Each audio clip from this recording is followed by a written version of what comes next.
Comment t'aurais joué cette paire de valets? Je te laisse me dire la réponse en commentaire, on va regarder le spot. On décide de relancer à 25 blindes deep à peu près, hein, contre un joueur, récréatif.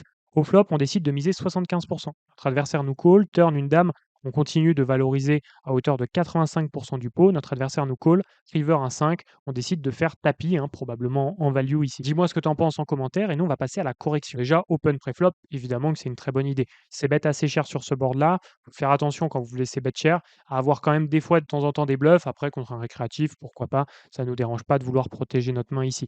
OK, on le fait. À la turn, est-ce qu'on a de la value? Oui, parce que notre adversaire a pas tant de dames que ça. Il en aurait foldé beaucoup au flop. Pas trop de raison de payer une dame pour lui, à part peut-être des dames de trèfle ou des dames de cœur, pour avoir soit un backdoor flush, soit justement un tirage flush draw, donc ça pourra arriver, mais il y en a pas 100 000. Donc globalement, on a encore de la value. Par contre, surtout pas avec le sizing qu'on a fait, parce que là, on a fait quasiment pot, ce qui faisait que river, il nous restait à peu près 10 blindes dans un pot qui en fait 30, donc on était commit malheureusement.